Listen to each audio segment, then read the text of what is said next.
We are in Parshat Mishpatim. We're in Exodus. We are in a part of Torah that is the Book of the Covenant. So we had this idea of entering into a covenant introduced last week, right? That whole idea of being in a special kind of relationship that is going to be sealed with this idea of brit, with this idea of cutting a covenant. We're getting some of the terms of that covenant here. So this is going to close the part of Torah that's called the Book of the Covenant. And for me, Mishpatim is really one of the great contributions of the Jewish people to the world. It is truly one of the turning points in human history. It is not out of nowhere that it comes. It comes out of the context of other peoples who are living at the time and in the neighborhood with laws and understanding that there must be laws and just behavior and ways to rectify things when they go wrong in order to have a society that works. That's a widespread idea in the ancient Near East and for a long time. What we see with Mishpatim, what we see with this idea of covenant with terms, is something, though, completely new, which is, this is not the will of the king. Those laws that we get in other societies that are neighboring ancient Israel believe that the word of the king is law. And that is why you follow it, because it is the word of the king. And the king's word is law, and if you don't follow that law, there are consequences. Even if they understood that to be a good thing that there are laws. It's a very different thing to say, we're following these laws because we understand that the ultimate force in the universe is an ethical force, is a force that calls us into being like it, and in that sense, allying with those who are oppressed, taking care of those at the margins and at the edges, because there's no one else to speak for them, and it's wrong not to speak for them. That is rooted in divinity is new in the world. It is this idea of ethical monotheism that will transform the region and will transform religious history and thinking for millennia. We are still living, right, in the wake of this amazing transformation. Karen Armstrong, who was a former nun, who left the convent. She is a wonderful teacher and has done a lot of research. Her research started to evolve into a place where she was fascinated with how many places around the world this idea was kind of bubbling up.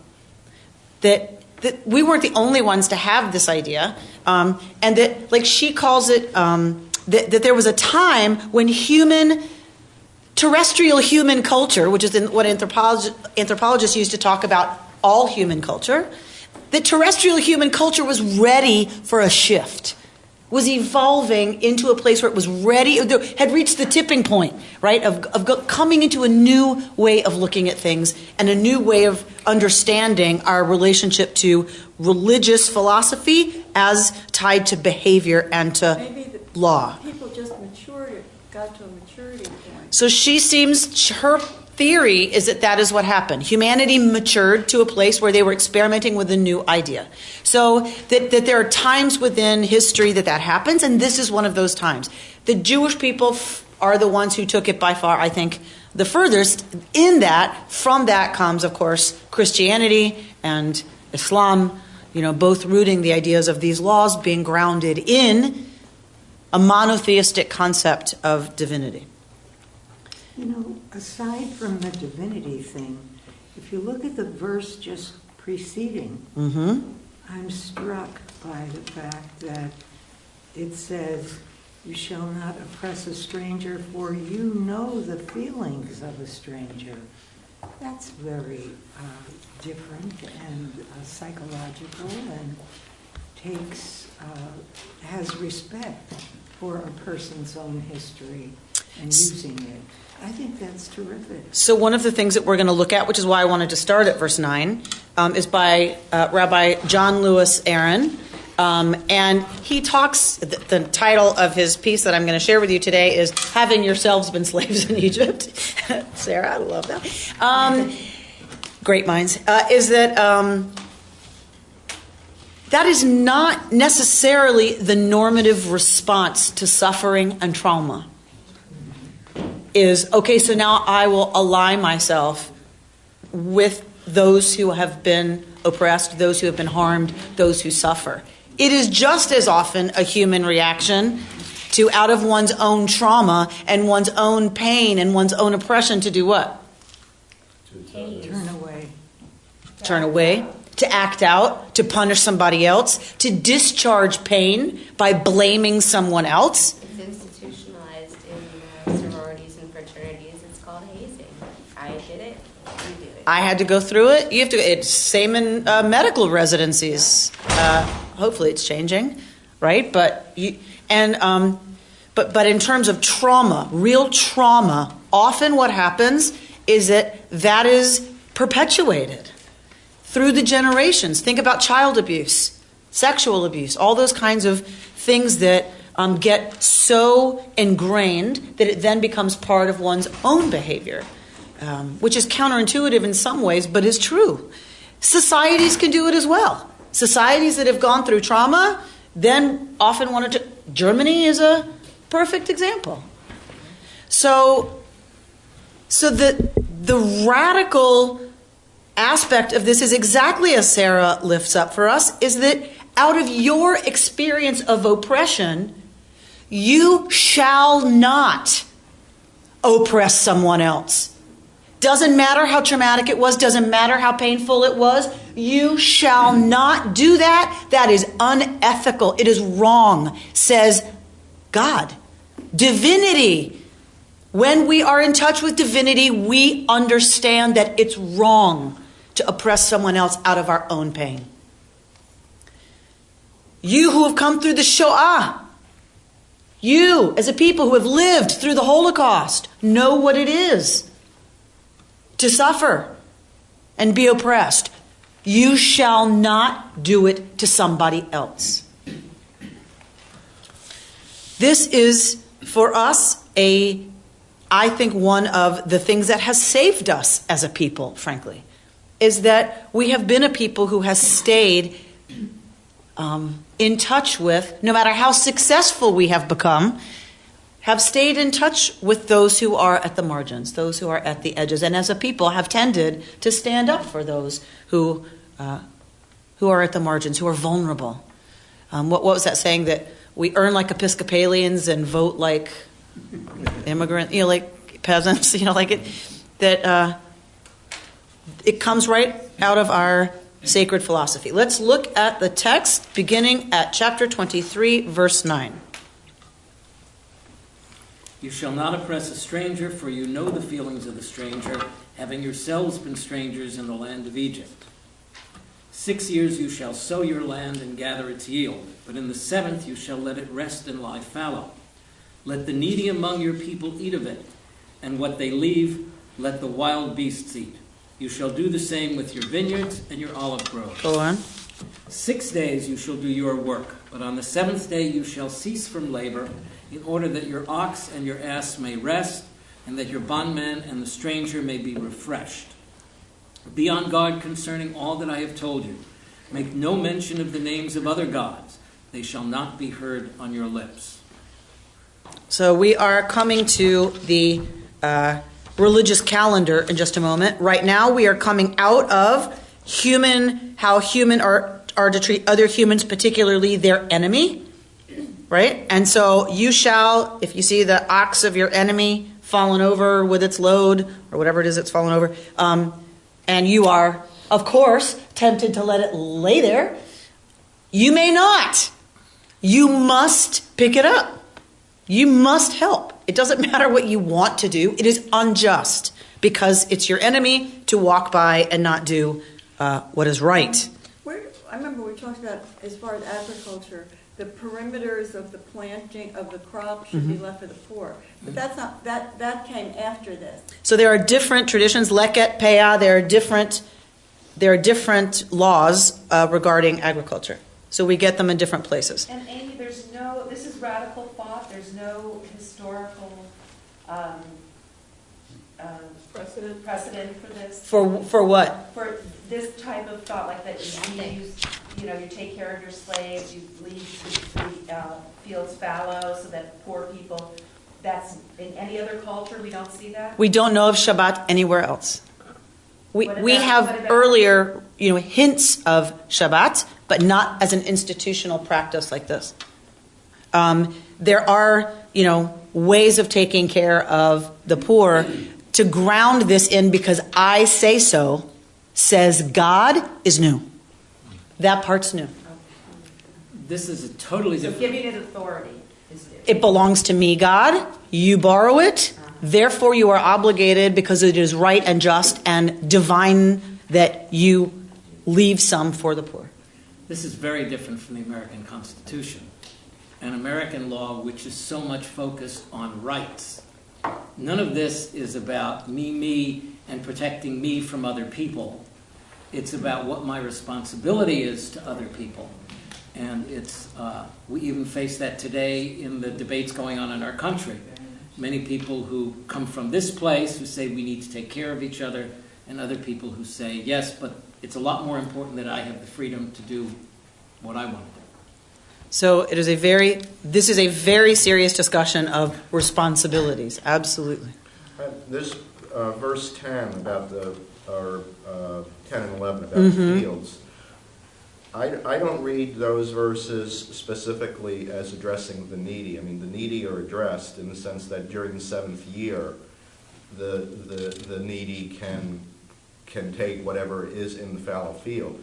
But I read this as you let the earth rest. Correct. For a year also. Yeah, we were talking about leket and peah. Right. So the other laws about agricultural in justice. terms of the gleanings and things like Correct. that. Because if it were only in the seventh year that the Right. poor They'd starve. could live there, they'd have a problem. Yeah, so we were referencing the other so stuff. This is right, but But this yes, is letting the earth. so this concept that earth gets Shabbat, Right. that the land deserves, not only Right. deserves Shabbat, and I think this is the other thing that we don't address so much when we look at Shabbat these days, is that it's not just like it's a good thing, right, for the land to, it's like this is essential.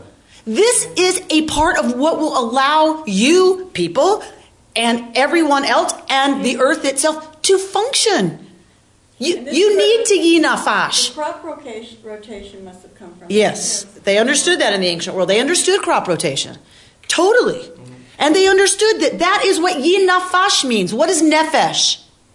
Soul. Soul, right? Which is not exactly biblical because in the Bible there's no difference between body and soul. But there isn't a soul concept yet. It's self. But re-selfify. This is shavat, stop, right? A cessation, shavat, an active kind of rest. That's one word. Shavat vayinafash. And you shall re-selfify. That is an active term. That is not like, okay, I'm just gonna, right? That may be part of it, is a good shluff, in the afternoon, but that is a part of it. The intention is an active sense of taking responsibility for one's obligation to re-selfify, so that you don't yell at the child getting out the door in the morning with spilling coffee, and right, that it's a responsibility, because if we don't do it, it's not just a nice thing to do. If we don't do it, we become less than shining images of holiness and of God. And same for the earth, that it is vastly important that it be able to yinafash, to re-selfify also. Pam? I was going to say that the laws of Shemitah, of Sabbath, that a lot of the Hasidic and Orthodox point to these laws because it's so counterintuitive to an agrarian society for a year to not work the land. I mean, it could have been set up, a third of the field and a third, or take in the year that you don't plow enough to plow and plant extra. No, we're not supposed to do that. We're not supposed to. We are supposed to just let all of the land lay fallow, which is just, and God will provide extra Hopefully all the in those lands years prior. So as counterintuitive as that would be to an agrarian society, I would argue it is just as counterintuitive to us, the idea of Shabbat. Right? Just as they depended, right, on agrarian, like it would have been like, what? We're farmers, what? Right? I think we have the exact same. That's the intensity with which we respond to stop for a whole day.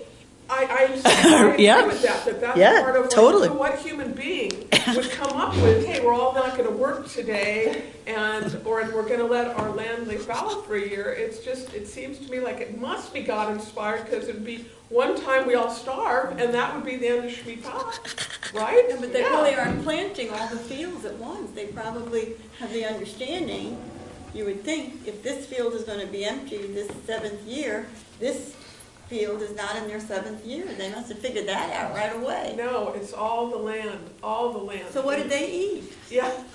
All right, Bert? I would say verse 12 looks like it gives yet another reason for Shabbat. Go on. Because, well, if I'm correct, the Ten Commandments twice give different reasons. Once Egypt and the other one, God rested on the 7th day. Nachon. And this says, you shall cease from labor on the 7th day. And then it says, in order that, so that the reason you do it is to have your ox and your animals and the strangers. So it's a very, very human, altruistic reason. Right. So Shabbat. connecting this idea of, the land Right, and the being kind, people right. and animal, right? That there's a chiastic relationship. That It's not altruistic. Yeah, It may it's be not that altruistic. the ox won't perform next yeah, week, and the slave won't perform next Well, week. but it also You says can't work them- stranger. You can't work them to, but The you can't homeborn work them slave to and death. stranger. Yeah. They're talking, But I mean, it gives us as a reason for Shabbat, yes.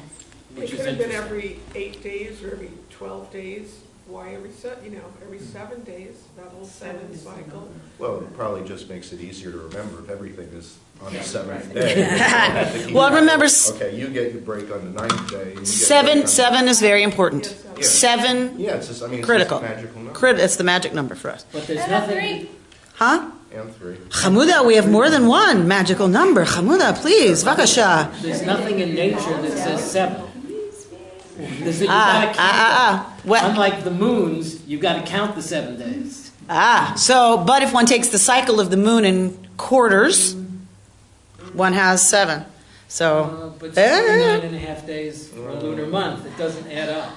all right, so you're going to have to come to my class Okay. on Shabbatu and a heart rest to the goddess, but that's another class. All right, so let's go to 13. So 13 is actually kind of 2 separate psukim, 2 separate verses put together. So that you should be shomer, you should be vigilant, right, about guarding everything that I've just said, meaning everything preceding. The next is the clause that introduces the final section of the Book of the Covenant. Make no mention of other gods; they shall not be on your lips. Right. So this is opening the next part, which is because it seems weird that it's here, like what? But it's here because it's introducing the festivals, right? So meaning you're going to do the same festivals that the pagan world is doing around you. Be very clear, this is not the festival to Ishtar.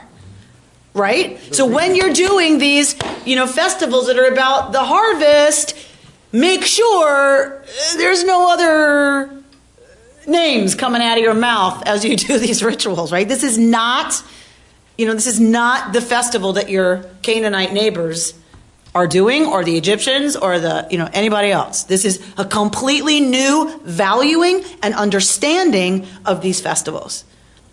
So, and this is, by the way, ethical monotheism's change, talking to Roseanne's point about, what? So they did have in the ancient world an understanding of being grateful for crops. They did have an understanding of wanting rain to fall and of doing rituals connected to both thanksgiving and petitionary prayer.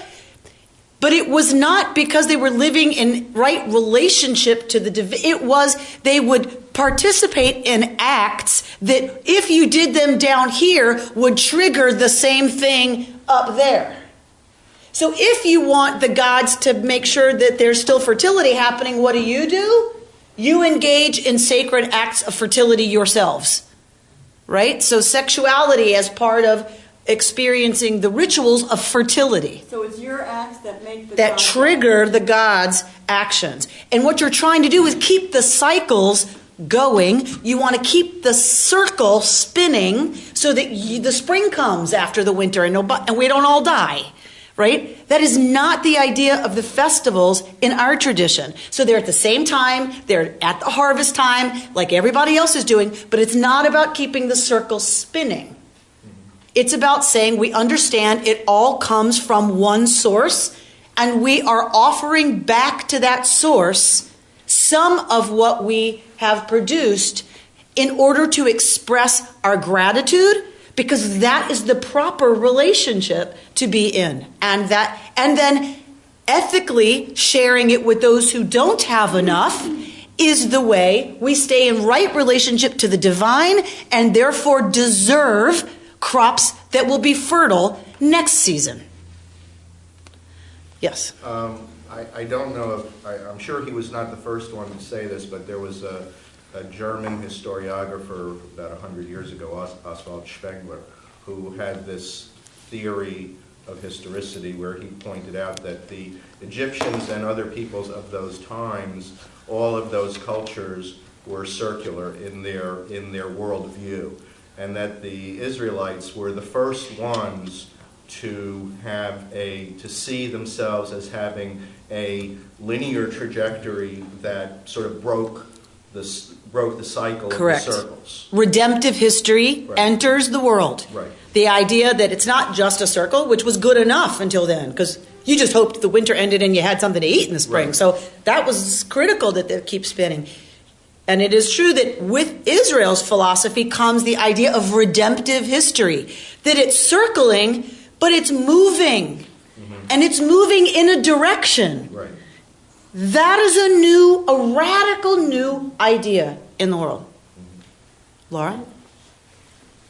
That brings a whole new question.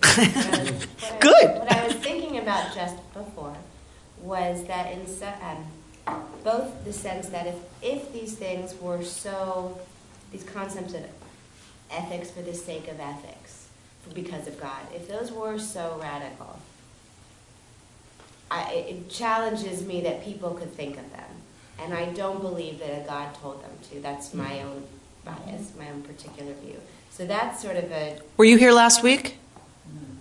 I think I was. Oh, you were. So Michael Lerner says something happened. Right. We don't have to understand or know what that was, but our people, something happened and enough people got it. And maybe it's Karen Armstrong's point of whatever's happening. The second part is whatever it was that made them feel that this ethical way of being was the way to do it. In some ways, moving from the pagan tradition of they had to make it happen, if they didn't do it, it's kind of a relief. Like, God will do it. We just have to, honor God, and the pressure's off us having to make sure that the fertility happens, and that we have to. In some ways, it's kind of maybe was sort of a big weight off their shoulders, that it was no longer on them to make the cycle happen because God was taking care of it. Although in the ancient world they understood that the gods that controlled the forces of thunder and rain and whatever were whimsical. Your pagan fertility rites might or might not work, right? It might. But if Zeus got angry at Hera, right, and throws something and your crop is in the way, you're toast. So there was a lot of anxiety in the ancient world about what was going to go on up there and was it going to be efficacious what I'm doing down here. And so to some extent, okay, maybe it's a relief that if I live in right relationship to this new concept of God, then I'll be taken care of. The other end of that is it's a communal responsibility. And I know how my neighbors are, so I'd be a little nervous that we as a society, are we really living into what we say here, because the evidence shows never did they live into this. Right? There are statues of Ishtar Asherah found in every period of Israelite occupation, in every place. So, they knew. I mean, it was still a very, very precarious life. War, right? It was a very precarious world they lived in. So, I think yes, the longing for relief, definitely is present. How can we best live into what we think might help? Definitely. But it's still it's an anxious time. Obligations they had to fulfill. Mm-hmm. They shifted what the obligations were that they had to fulfill. Instead of doing the fertility, they had to live right and do all the things. And shifting the location of the authority. The authority becomes God. Mm-hmm. That is a different internal relationship to those ideas than the king said so, right. And so we have to follow the law. But it's also, I feel, it's an empowerment. Right. It empowered people by giving them responsibility, by giving them a code of ethics, by saying, there's a partnership here. That's right. We don't exist without you. You don't exist without us. I don't know that I go that far, but yes, it empowers them to live in right relationship. Absolutely, 100%. 100%. Okay. La la la la la la. So, with redemptive history, does that, a sense that time is moving forward, just towards something. The Messiah, or the Messianic age, that we are moving towards the Messianic age. That is the goal, and that it's out there. The goal is out there, and that history is moving, and our responsibility is to move history towards the Messianic age. Rabbi Yitz Greenberg has his new book that's going to be coming out. He's working on it now. He's retired fully so that he can write this new book, because his wife said, if you don't do it now, it's not going to happen. And so his whole definition of covenant is that our actions that are described as the terms of the covenant are the way that we are to take the world as it is and move it towards what it should be. That is the whole. Not that it's simple, but that's the idea of covenant. Is that we get what is. And God says, so you shall interact with what is, so that you are constantly moving it towards what it should be. And at the end of that, the Messianic age, you won't be eating animals. But until then, right? Treat them humanely. Slaughter them humanely. Don't boil a newborn kid in its own mother's there are limits to how you can eat other living beings. Because you shouldn't be eating them at all. If you look at the Eden story, we didn't eat meat. Right? So this idea of we interact with the world as it is, moving it towards what it should be, that's what the covenant is all about. So, you can have a goal, but it's the journey that's as important, if not more important, than obtaining the goal. Absolutely right. Because we can't work with the goal. We got to work with what's now. We got to work with what is. So what will we be eating? Just fruits and vegetables? Mickey, you say that with such disdain, really? Just fruits and vegetables? But the thought of not eating chicken. I doubt we're going to live to see the Messianic age, unfortunately, so not to worry. We'll be growing chickens. We can. We'll be growing chickens. You can grow protein in culture. So we're okay. Probably 20 to 50 years from just growing. I think it's easy for us to think today, with all the technological change that we see in our lives, everything is changing so fast that everything is moving forward to something, or some people say backwards, but that it's moving and changing. I think we need to remember at this time, when people lived real lives 30 and 40 years, and the difference for 100, 200, 300 years was not a huge amount of change, not a lot of technological change and whatever. It really did seem as if things just were stuck in a groove and kept on repeating themselves. For us, we look at ourselves. I was raised before there was TV, and we look at our kids and grandkids. who don't know a world without iPhones and iPads and who knows what's going to be their kids, that it's real easy for us to think that there's movement.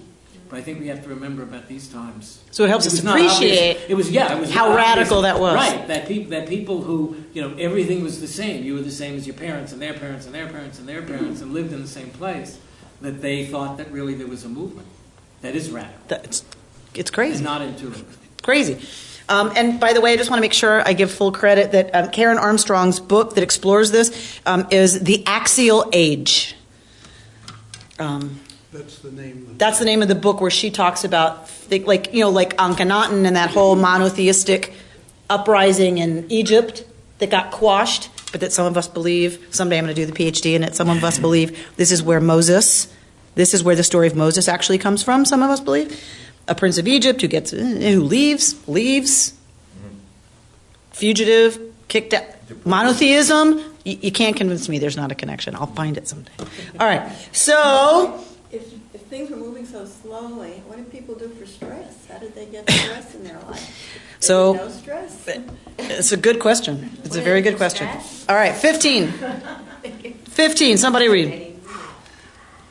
You shall observe the feast of unleavened bread, eating unleavened bread for 7 days as I have commanded you, at the set time in the month of Aviv. For in it you went forth from Egypt, and none shall appear before me empty-handed. And the feast of the harvest, the first fruits of your work, of what you sow in the field, and the feast of the gathering at the end of the year, when you gather in the results of your work from the field. 3 times a year all your males shall appear before the sovereign. Adonai. Okay, so you shall observe, what do we have here? Chag HaMatzot. What is Chag HaMatzot? What's missing from Chag HaMatzot here? 7 days. Is that our festival? 8 days is our festival. So what is this? Only in the land of Israel, right? Isn't it Chag HaMatzot, what's missing is the Paschal Lamb. Right? The Pesach is missing. Originally, remember, Pesach, Chag HaMatzot come from different traditions. One is an agrarian festival. One is a, what do you call it? Paschal lamb. Rancher? Semi-nomadic pastoralists, right? So they have flocks. And so you have your lambing festival for the semi-nomadic pastoralists. You have your Chag HaMatzot for the agrarian societies. Those come together in ancient Israel, but we see, right, that there's still, right, its own relationship to the other agrarian festivals here without the Pesach. It is Chag HaMatzot is one of the 3 Chagim, one of the 3 festivals. These were pilgrimage festivals, right? So you had to go to the shrine with your stuff, with your yield, with a part of your yield. You had to take it and offer gifts out of that. It was a pilgrimage festival, and this is where we get the Islamic word, what? Hajj. It is from here. It is from Chag. Hajj, this idea of at a specific time making a pilgrimage, right? Or for us, it was a specific time. But this is Hajj is to go to Mecca and make that sacred journey. It is exactly from this. What else are these called here? They are called regalim, shalosh regalim. By foot. By foot you will go, right? So the 3 leg times. How else would they have done The it? 3. Meaning it's not just about what's happening with the land. These are regalim. What they are defined as are walking times. So you couldn't ride your camel or... No, that's not what I'm saying. I'm saying this word for festival, regalim, is from you made a pilgrimage together to go be together at that sacred time. You couldn't just celebrate, with where you were with, all kinds of fertility stuff, right? You had to take it and go to the central shrine and offer it there back to Yod-Heh-Vav-Heh, to whom all of it belongs. And became problematic for the people who lived in the north. Correct. What did it Reading say? the English here, based on what you said about the last half of verse 13, Uh-huh. where you said it was about God saying me, this doesn't look, at least in the English, as if these are new festivals. Right. But that if you took the first, the translation here of 14 is 3 times a year you shall hold a festival, and if you underline me, festival for me. Is this saying that the existing festivals now become transformed? Is that? This is Reconstructionist. That's exactly what it is. They are now my festivals. So it's not saying these are new festivals. And then where it says, all you males shall go, does that imply that the women didn't go? Because you just said everyone went. Only the males are commanded to But the go. women can. They can go. They can go. Well, so weren't the males considered to be the representative of the whole family? Yes. Yes. Absolutely. And yeah, so when we get these Chag HaMatzot, the hey, the definite article, lets us know that they are already established holidays. Not, you shall now have 7 days and you will call it Chag HaMatzot, right? It's already understood. So these are really transformative. But now they shall be So it's for transforming me. it. Right. Mm-hmm. So where was the shrine if these are people that just finished the Exodus? Yes. So, Torah history, real history. So, originally there were local shrines. Eventually, there was the temple in Jerusalem. So before the temple, they were going. There were local shrines, correct. All right. So in the month of Aviv, you went out from Egypt, right? No one shall come before me empty-handed, right? That is impolite and wrong. And so then we get after Chag HaMatzot, Chag HaKatzir. What is that? The Chag of the harvest, right? So we know this as Shavuot. Shavuot, the Feast of Weeks, right? So Greek Jews called it Pentecost. The 50th. Why? It's the 50th week. So it's 50th day. 50th day after Pesach. It doesn't have a date. It is dependent on Pesach and counting from Pesach. It's the only holiday without its own designated date. It's dependent on Pesach. So it is the 50th day, the 50th holiday, Pentecost. So this is also a harvest festival. This is the barley harvest in Israel. Connected to, therefore, in some ways, Pesach. Chag HaBikurim. So, Doesn't say anything about the date, 50 days in here. That came later. Is that right? Doesn't say anything about the 50 days in here. correct. And later it says you should count off 7 Okay. 7. It says it in Leviticus. 7 7 times. In Leviticus we get, and that's for all of these. We don't even get a date for Pesach here. The only reason we know the date of Pesach is because we have it somewhere else. Didn't you say that the barley festival was the one they didn't? That was when they were eating matzah. No. Had nothing to do. That's the with wheat. That's the wheat. That's Oh, Chag the wheat. HaMatzot. Oh. Right. Wheat, and then barley, right? And then what are you going to have? Chag HaAsif. At the end of the year.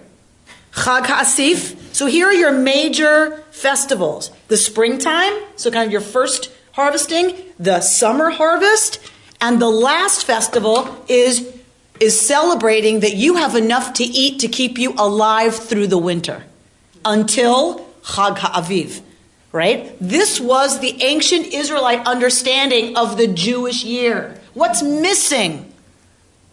Hanukkah. For sure. What else is missing? Rosh Hashanah, Yom Kippur. Rosh It starts in Hashanah. Nisan. It starts in the spring. Where's Rosh Hashanah? Where's Yom Kippur? Their orientation was an agrarian orientation to the year.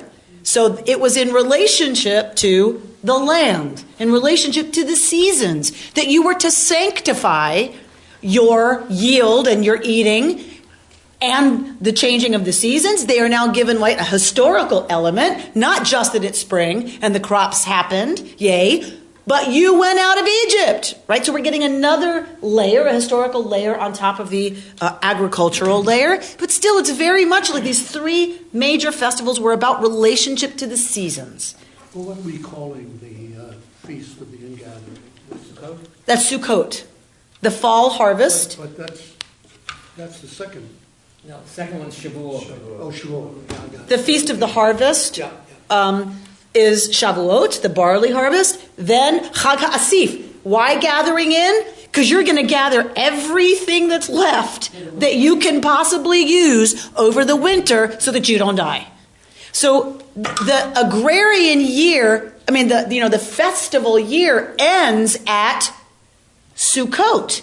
Yay, if that harvest goes well, we're going to live another year because we're going to survive the winter. This is why many people believe, and I am totally one of those, believe that Yom Kippur was tied to Sukkot.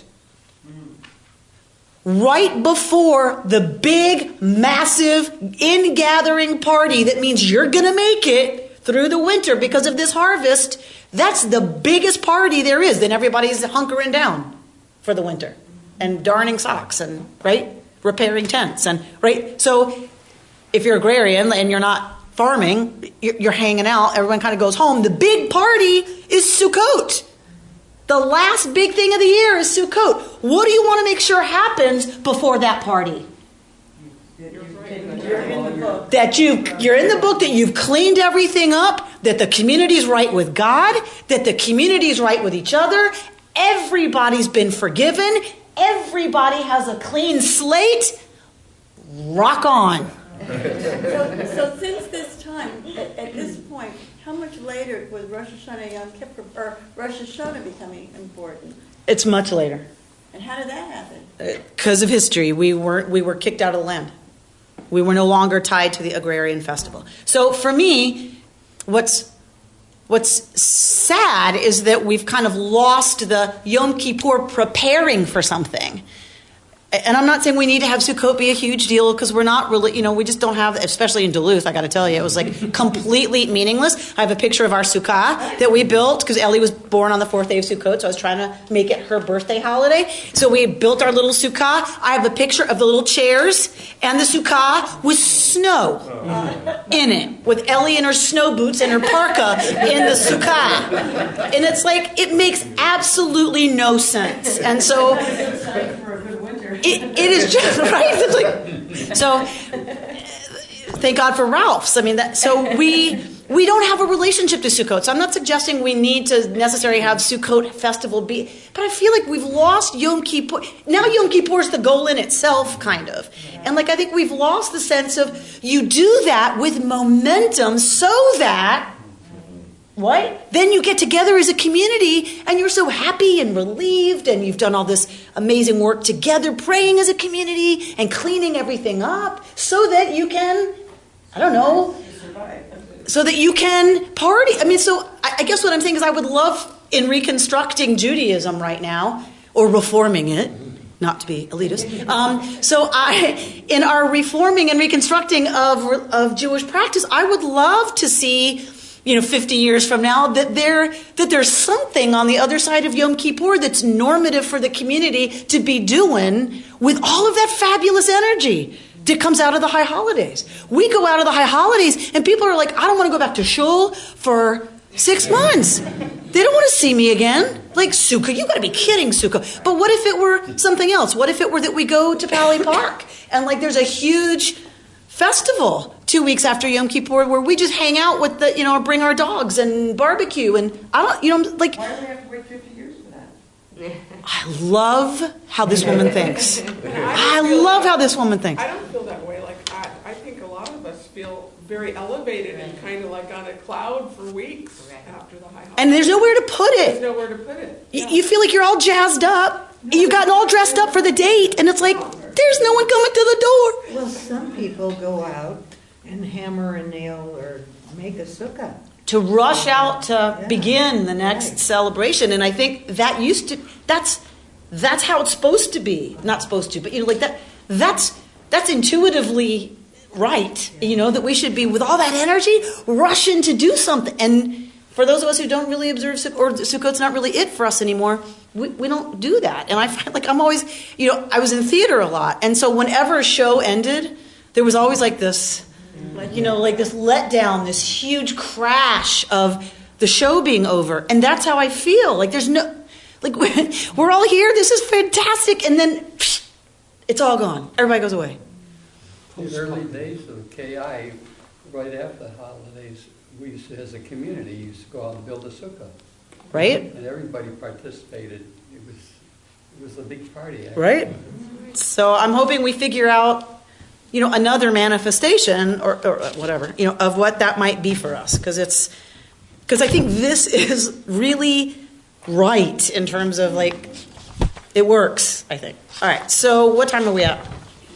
10:35. Huh? 10 more minutes? No, 20. 10:35. Okay, so we end at 10:45. Oh, You got to talk fast. So, yeah.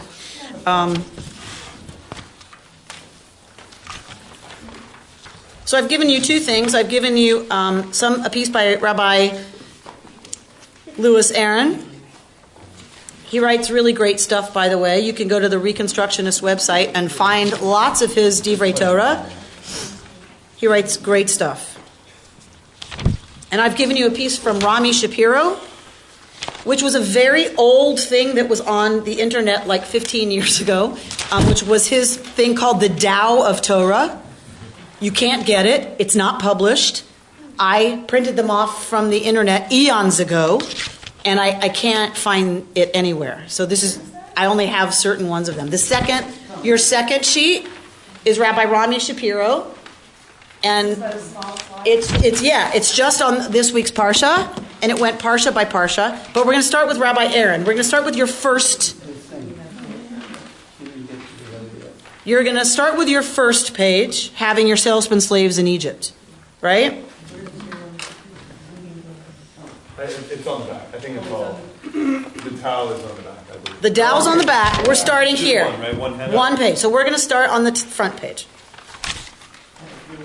One of the greatest challenges our ancestors faced after leaving Egypt was to find the appropriate way to use the experience of slavery and oppression to shape their political structures and social conscience.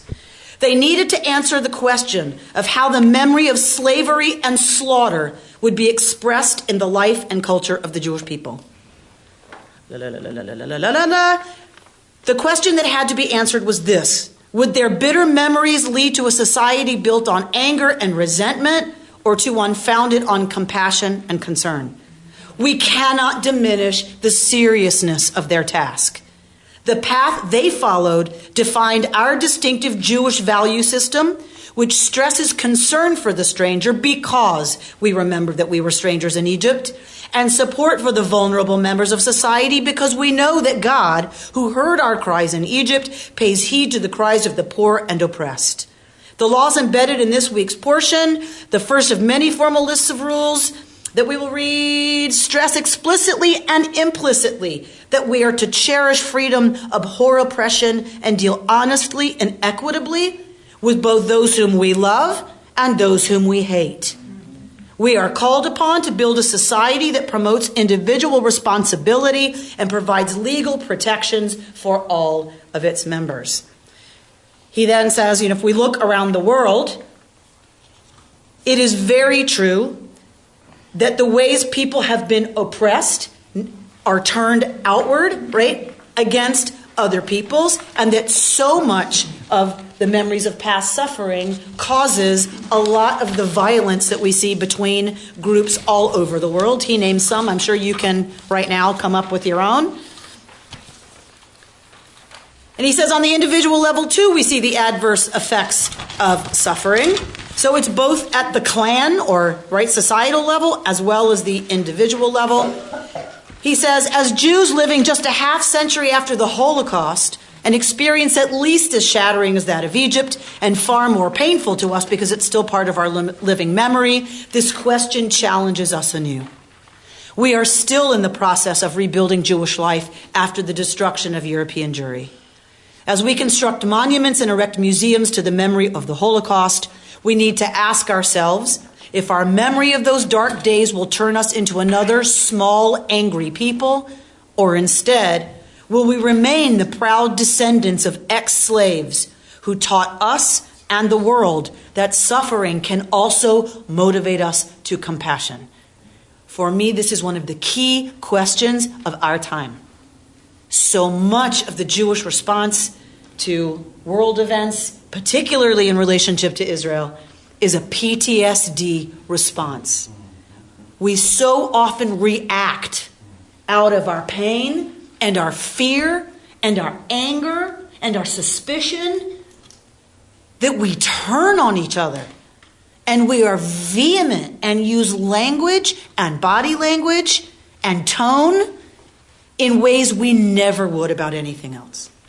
And I really, really believe it is out of PTSD. It is out of the psychic and spiritual trauma of the Shoah that we have this response to one another, and within Israel also.